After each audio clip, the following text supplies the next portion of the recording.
हर हर महादेव। तो आप सभी ऐसे ही हंसते रहिए, मुस्कुराते रहिए और मेरे वीडियोस को इतना ही सपोर्ट करते रहिए, इससे ज़्यादा मतलब सपोर्ट करते रहिए।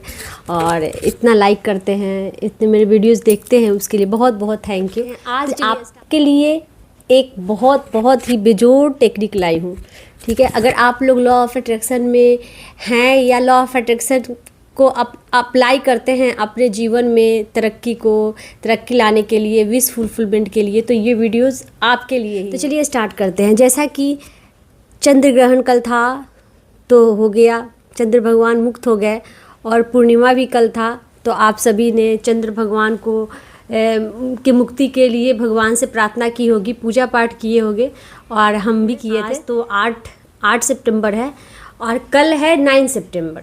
तो कल का दिन सबसे ही मैजिकल डे है, बहुत ही ऑस्पिशियस डे है, और कल विश फुलफिलमेंट के लिए बहुत ही अच्छा दिन है। तो आप लोग बहुत दिनों से जो विश रखे हैं, जो अभी तक पूरी नहीं हुई है, तो कल का दिन आपके लिए है। आप लोग अपने जीवन में इसका अप्लाई कर सकते हैं। तो चलिए स्टार्ट करते हैं। तो जैसा कि 9 सितंबर 9th डे है और 9th मंथ भी है ना, और 2025 को अगर जोड़ेंगे तो भी 9 आता है, तो 999 का कम्बिनेशन यहाँ पे हो गया, ठीक है।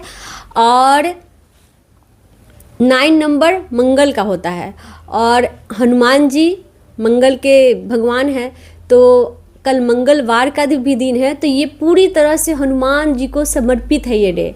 तो इस डे को आप बहुत ही ऑस्पिशियस बना सकते हैं अपने लिए, विश फुलफिलमेंट के लिए हनुमान जी को आप मना सकते हैं। तो 999 का कम्बिनेशन है और हनुमान जी का दिन है, तो आप हनुमान जी से अपनी विश को पूरा करने के लिए एड़ी चोटी का जोड़ लगा दे कि भगवान वो आपको, हनुमान जी आपको विश पूरा कर दे। चलिए स्टार्ट करते हैं कैसे करना है। तो 999 का है, और 9 जो होता है मैजिकल नंबर होता है विश फुलफिलमेंट के लिए, बहुत ही ऑस्पिशियस नंबर होता है। 9 का योग, जैसे 9 का टेबल में, 3 का टेबल में, जैसे 9 नंबर को आप जिससे मल्टीप्लाई करते हैं ना, फिर बाद में वो आपको 9 ही देता है। तो इसलिए 9 नंबर बहुत ही मैजिकल होता है। जैसे 369 टेस्ला दिए थे, वो बहुत ही मैजिकल नंबर है। 369 पे मैं वीडियोस बनाऊंगी। वो 369 टेक्निक का यूज करके आप कुछ भी अपने जीवन में अट्रैक्ट कर सकते हैं। तो उसी तरह कल 999 का कम्बिनेशन है, और रात के 9 बजे आपको ये टेक्निक करना है। 9:09 पे आप करेंगे तो वो बहुत ही अच्छा आपको फल देगा। एक पेज लेना है, ठीक है, प्लेन पेज आप अपना ले लेंगे या डायरी ले लेंगे, ठीक है, जैसे कैसा भी आप डायरी ले लें या पेज भी ले सकते हैं। और आपको ग्रीन पेन लेना है, और कोई पेन नहीं लेना है। विश के लिए आप ग्रीन पेन ही यूज कीजिएगा, ठीक है। तो 9 विश आपका अगर हैं तो 9 विश आप लिख दें। अगर नहीं भी है, कितना भी विश है, तो आप 1-2 पेज में अपना वो विश लिख दे, हनुमान जी का नाम लेकर। पहले हनुमान चालीसा पढ़ ले, उसके बाद 9:09 पर बैठकर आराम से मेडिटेट करके अपना थोड़ा सांस पे अपना ध्यान दीजिएगा। तो कंट्रोल करने से ये होता है ना, ध्यान देने से, कि हमारे थॉट्स ऊपर नीचे आते रहते हैं, फालतू की बातें आते रहती, वो आपके दिमाग में नहीं होगा। मेडिटेशन का बस यही मूल मंत्र है ना, कि आपके अननेसेसरी थॉट्स जो होते हैं ना, उसको रिमूव कर देता है। तो आपको जो कुछ भी चाहिए, अगर आप जर्नल लिख रहे हो, अगर आप कुछ भगवान से मांग रहे हो, उस समय अगर आपके दिमाग में खिचड़ी पकते रहेगी तो क्या वो आपको मिलेगा? भगवान भी कंफ्यूज हो जाएंगे, यूनिवर्स भी कंफ्यूज हो जाएगा कि आगे इस इंसान को चाहिए क्या। कभी ये बोल रहा है, कभी वो बोल रहा है, एक तरह से बात ये बोल ही नहीं रहा है कि इसको क्या चाहिए। तो इसीलिए सबसे पहले आपको अपने थॉट पे कंट्रोल लगाना होगा, लगाम लगाना होगा, ठीक है। तो उसके लिए आप गहरी सांस 10 बार 11 बार लीजिए, फिर सांस को छोड़िए। तो उससे क्या होगा, आपके थॉट पे कंट्रोल हो जाएगा, आपके थॉट कम हो जाएंगे, आप फालतू की बात नहीं सोचेंगे, और भगवान यूनिवर्स समझ जाएंगे कि आपको ये चीज़ ही चाहिए। ये इंसान जो इस समय बोल रहा है, जो ये लिखा है पर्ची पे, जो लिखा है, उसे यही चाहिए बस, ठीक है। तो आपको जल्दी से मिलता है। इसीलिए मेडिटेशन का बहुत रोल होता है लॉ ऑफ अट्रैक्शन में, मैनिफेस्टेशन में बहुत ज़्यादा रोल होता है, ठीक है, और कुछ बात नहीं है। तो आप 9 अपना विश या कितना भी विश है लिख कर ठीक है। वहाँ पे आप दीपक अपना जला लें हनुमान जी के पास, और अगरबत्ती वगैरह जला लें। अगर आपके पास दालचीनी का पाउडर है तो फिर विष पे आप थोड़ा सा छिड़क दीजिए, या गंगाजल है तो छीट दीजिए, या कोई इत्र कुछ भी सुगंधित सामान हो आप उस विष पे लगाकर उसको एनर्जाइज कर दीजिए, ठीक है।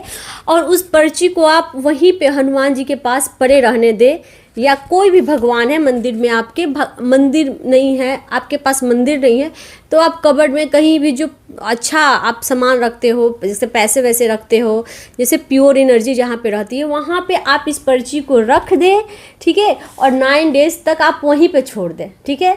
और ये मतलब गारंटी मैं नहीं बोलूँगी, लेकिन हाँ पूर्णतः ये मतलब होप है कि आपका ये 9th डे में आपका ये विश पूरा हो ही जाएगा। 9 सितंबर को आप अपने जीवन में तरक्की लाने के लिए, एबंडेंस लाने के लिए, प्रोस्पेरिटी लाने के लिए आप यूज कर सकते हो। आपको जो भी कुछ चाहिए, पैसे चाहिए, पैसे के बारे में लिखो, ठीक है, कि हमें पैसे मिल गए हैं, मैं इन पैसों से बहुत खुश हूँ, ठीक है। एकदम पॉजिटिव मैनर में आप लिखो। अगर आपको जर्नल लिखने में कुछ कठिनाई होती है, अगर आप नहीं लिख पाते हो, आज तक नहीं लिखे हो, तो आप मुझे कमेंट कर सकते हैं। मैं अपना जर्नल का पूरा रिव्यू आपको बताऊंगी, कैसे लिखना है और कब लिखना है, ठीक है, और किस पेन से लिखना है, ये भी मैटर करता है। आप ब्लैक पेन से मत लिखना कोई भी विश फुलफिलमेंट हो तो आप रेड पेन से लिख सकते हो। ग्रीन से तो बहुत बहुत जल्दी उसमें ग्रोथ होता है ना। ग्रीन जो हरियाली है, पेड़ पौधे हैं, देखते हैं ना, ग्रोथ का प्रतीक होता है, इसीलिए ग्रीन पेन ग्रोथ के लिए माना जाता है। तो ग्रीन कलर, ग्रीन पेन से अगर आप अपनी विश को लिखते हैं तो वो बहुत ही उपजाऊ हरियाली भरा होता है, वो आपका जल्दी ही पूरा होता है। तो चलिए ठीक है, आप 9 सितंबर को अपने विश फुलफिलमेंट के लिए यूज कर सकते हैं। और ये समझ लीजिए कि 9 नंबर एकदम हमें यूनिवर्स से अलाइन करता है, यूनिवर्स की एनर्जी से हमें अलाइन करता है। जो हमें चाहिए वो हमें मिलने लगता है, इसलिए 9th नंबर को आप लोग मैजिकल नंबर समझ सकते हैं, ठीक है। और हमारे पास बटरफ्लाई बहुत ज़्यादा है, मैं बटरफ्लाई को देखती हूँ ना तो मेरी एनर्जी पूरी अलाइन हो जाती है यूनिवर्स के साथ। पता नहीं, मैं फिर कुछ आलतू फालतू अटर पटर बातें सोच ही नहीं पाती हूँ। मैं बटरफ्लाई के कारण मैं सोचती हूँ वाह क्या सीन है, क्या मतलब एनर्जी अपने आप में ये एनर्जी शिफ्ट हो जाती है। कितना भी मूड ख़राब हो ना, बटरफ्लाई को मैं देख लूँ तो एकदम एनर्जी मेरी मतलब पॉजिटिव हो जाती है। तो इसलिए आप भी ये समझ सकते हो कि आपका मूड किससे अच्छा होता है। अगर आपका मूड जिससे अच्छा होता है ना, उस समय उस चीज़ को करके आप अपनी विश को मांगो, विश को लिखो, ठीक है। बटरफ्लाई को सोचने से ही मुझे लगता है कि मेरी मतलब पूरी विश पूरी होने वाली। बटरफ्लाई सही में ऑस्पिशियस होती है, सही में एनर्जी उसकी प्योर होती है। तो अगर आपको भी बटरफ्लाई दिखे इस 9th डे के अंदर में तो आप समझ लेना कि आपकी विश ज़रूर पूरी होने वाली है। तो चलिए चलते हैं। हर हर महादेव। आप सब लोग ऐसे ही खुश रहिए, हंसते रहिए, मस्त रहिए, स्वस्थ रहिए, ठीक है।